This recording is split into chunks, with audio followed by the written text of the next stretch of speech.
Hey winners, today we're going to take you from being a fragrance noob who is unaware of the world of niche fragrances and wants to get into them, and we're going to make you an expert by suggesting you these 10 samples, these iconic niche fragrances. Let's get into it.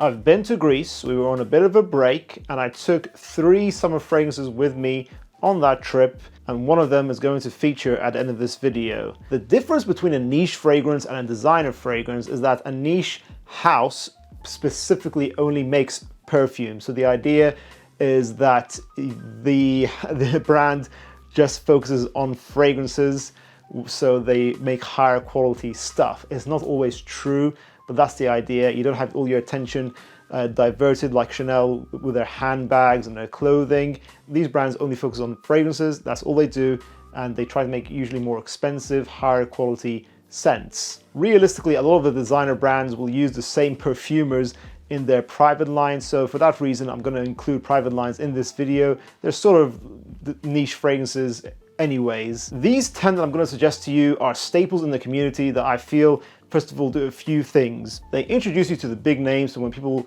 talk about certain scent profiles, you should be able to know about them and should be able to reference them yourself from your own memory. I'm also going to introduce you to the more affordable brands, and as well as new sort of scent profiles that you don't traditionally get in the designer market.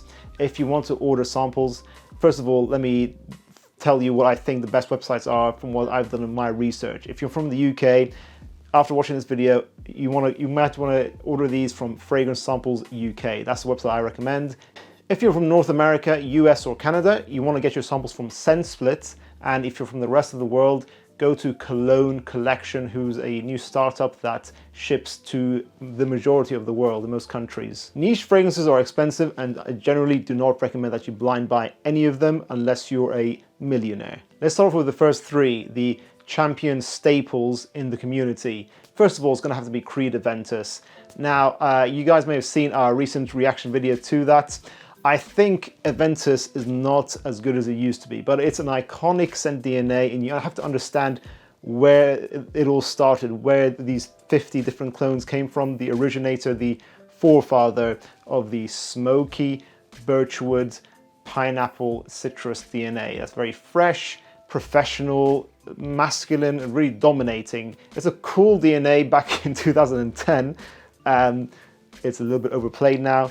I think you should try it and see for yourself if you think it is worth it. You need to have references to your own nose to see if you agree with the rest of the community, because everyone has their own opinion on Aventus. You need to try it out for yourself. You also need to try out another fragrance that's been heavily cloned, is Baccarat Rouge 540 by Maison Francis Kurkdjian. I recommend you try both the Eau de Parfum and the Extrait de Parfum. They are simple fragrances. It is a loud, sweet, molecular fragrance, basically very heavy on ambroxan. So it's sort of like the Dior Sauvage of the niche world. It's a bit strange how some much cheaper fragrances like Ariana Grande Cloud have replicated the scent DNA. It makes you wonder why it's so expensive, but it's basically a very loud, sugary, sweet, woody molecule DNA that is very attention-grabbing. It's sexy, unisex, long-lasting beast mode performer that is just very, very distinct and recognizable. Whenever I smell anyone else wearing it, I can instantly tell it's Baccarat Rouge, so try it out. If you have to choose only one between the 2 concentrations, go for the Extrait de Parfum. And finally, you have to try Parfums de Marly's Layton. Not only is it a great introductory scent into the brand itself, it's also a mass-appealing niche fragrance that goes in a more oriental, spicy direction. Layton, most people, including myself, actually do not like it initially. I did not like it at first.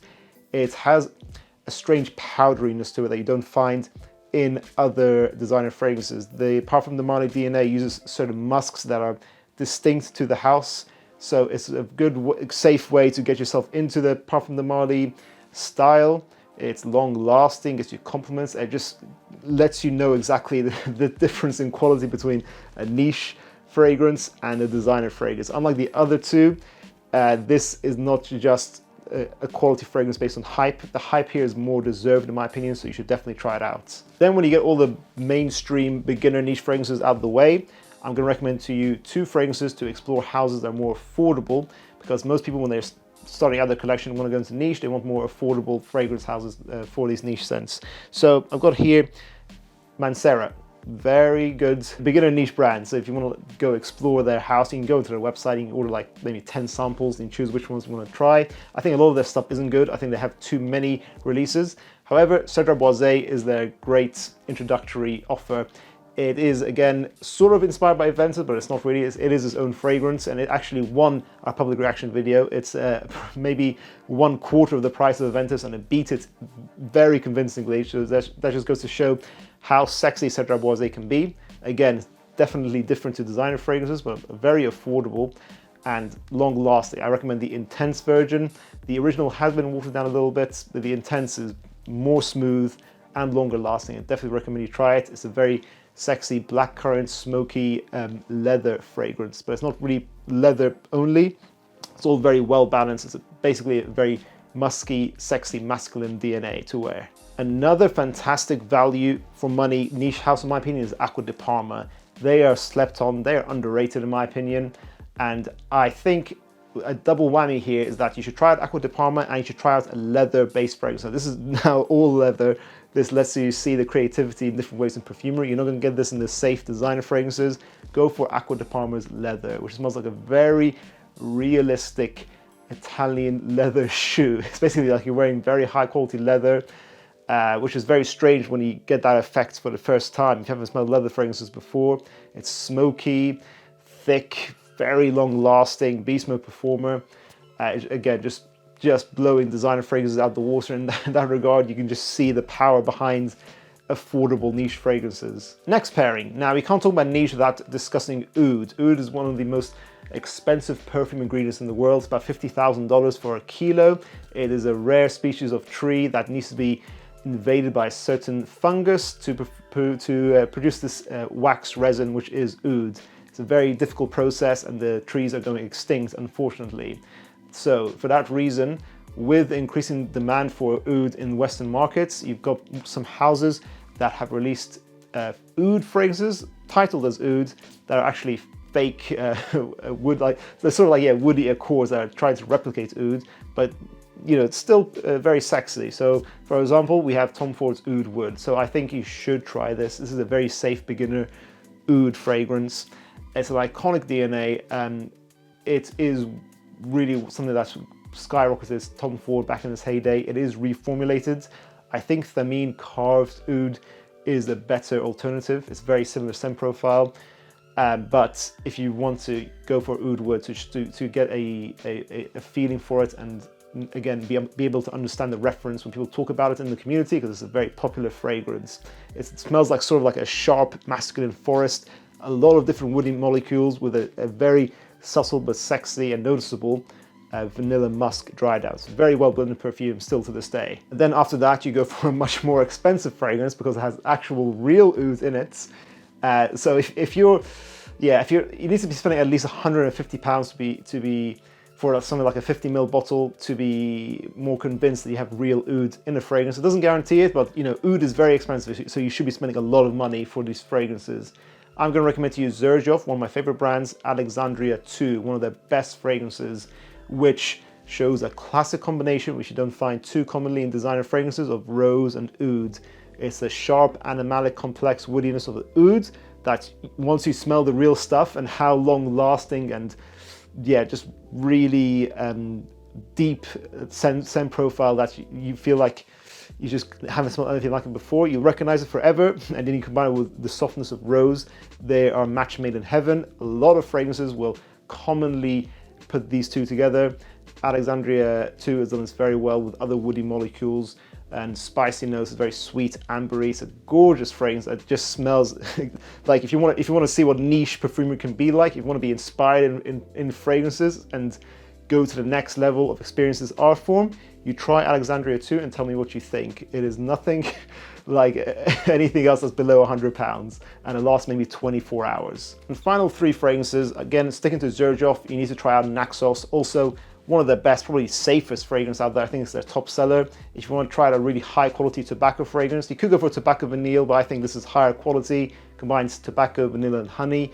If you want to smell real elegance, opulence, If you truly want to smell rich, if you, let's say you want a really special occasion fragrance that you wouldn't wear anywhere else, maybe you just get like a 5 mils, you wear it occasionally, this is the fragrance you go for. Try it out and see what you think of it. You need to also try Creed's Green Irish Tweed, because if you're a beginner, you've usually tried Davidoff's Cool Water, and that replicated Green Irish Tweed. And this is an example where I think it's worth trying out the more expensive counterparts, the originals, because this I think is definitely much better than Cool Water. A lot of people in the community might say, oh, what's the point of getting Green Irish Tweed? There is a big point to getting it. It's a lot thicker, higher quality, doesn't smell cheap at all. Cool Water is a great fragrance for the price, but Green Irish Tweed I think it is still worth its own price tag of over $200. I think it is worth it. It's long lasting. I think it's more worth Aventus in their current formulations. And finally, this is the fragrance I took with me to Greece. Here it is, guys, another Xerjoff fragrance, and watch this niche level perfumery presentation. There it is. Xerjoff's 40 knots. One of the best recent blind buys I've done. I know I said don't blind buy fragrances that are niche.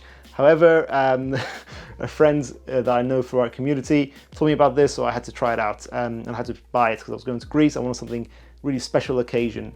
This combines 2 DNAs into one. It has its own unique DNA, but it also has a lot of similarity to Dior's Ombre Nuit, which is a gorgeous amber and rose fragrance. This fragrance, I think, takes the amber facets. It smells like an ambery, sweet, warm, salty, aquatic with a spicy nuance to it as well. Ombre Nuit by Dior is a little more heavy, whilst this I think is actually a summer appropriate fragrance. And it's very strange because with summer fragrances, if you're a beginner, you're used to them being very traditional citruses, light. This is very long lasting and it smells like something you can wear in the daytime. I was wearing this in 30 degrees Celsius heat, very hot. I also wore this in the evenings. I feel like it's just opulent, extremely high quality, rich man's signature fragrance to wear in the warm weather. Wear this, you can really definitely stand out in the evening with this. That's what I did for my trip. I got some compliments whilst wearing it, and it just smells like nothing else you will try out. So I say try this because it shows you how summer fragrances can be different in the niche realm. You do get some traditional citrus summer fragrances as well, but this is something more special. This will inspire you more if you want to up your level of perfumery that you've experienced. And I hope you enjoyed that video, guys. What do you guys think? I know that there's a lot of niche fragrances that are not worth the money. I know a lot of them go on their hype, they're uninspiring in their scent profile, they don't perform at all. You gotta be careful, guys. This is, I think, is a good introductory list. If you are experiencing niche fragrances and you're watching this, let us know down in the comments down below. What do you think should be the first 10 niche fragrances someone should sample? Let us know your thoughts. I want to hear, do you agree or disagree, guys? Make sure to check out our other videos as well in the meantime, and I'll see you in the next one. Bye.